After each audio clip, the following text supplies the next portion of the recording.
هل تعلم كيف ستكون نهاية إبليس اللعين؟ الآن قد يمنعك إبليس من مشاهدة هذا الفيديو. قاومه بوضع إعجاب واكتب أستغفر الله في التعليقات. نهاية الدنيا تقترب، وهذه من أعظم اللحظات التي تقع بين السماء والأرض. يسمع صوت عظيم كالرعد القاصف، فلا يبقى على الأرض أحد إلا مات. تفنى الدنيا، ولا يبقى إنسي ولا جني ولا شيطان ولا وحش ولا دابة إلا إبليس اللعين.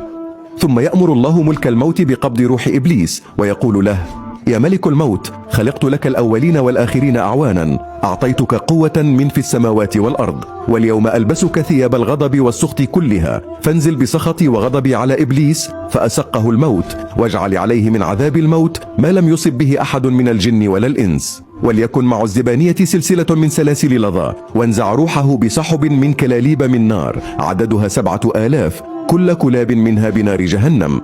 فينزل ملك الموت بصورة مخيفة، لو نظر إليها أهل السماوات السبع لاشتركوا في البكاء والفزع من هولها.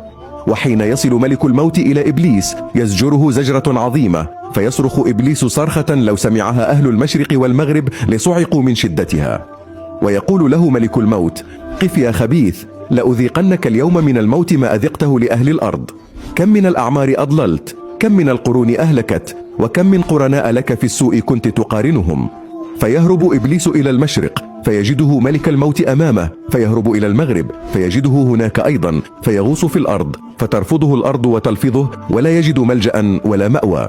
ثم يعود إبليس إلى موضع قبر آدم عليه السلام ويقول: من أجلك يا آدم أصبحت ملعونا رجيما، يا ليتك لم تخلق. وعندما ييأس من الهرب ويدرك أن أجله قد حان يسأل ملك الموت: بأي كأس تسقيني، وبأي عذاب تقبض روحي؟ فيجيبه ملك الموت: بكأس من لظى، وبكأس من عذاب أهل سقر، وعذاب مضاعف من عند الله. عندها يبدأ إبليس بالتمرغ والاضطراب، يصعد إلى المشرق ثم يهبط إلى المغرب، يصرخ ويئن حتى يصل إلى الموضع الذي لعن فيه أول مرة، وهناك يرى ملائكة العذاب وقد أعدوا له الكلاليب، وتتحول الأرض من تحته كأنها جمرة، وتطعن روحه بالكلاليب، ويستمر في سكرات الموت والعذاب ما شاء الله. ويقال لآدم وحواء: اليوم انظرا إلى عدوكما، انظرا كيف يذل ويعذب.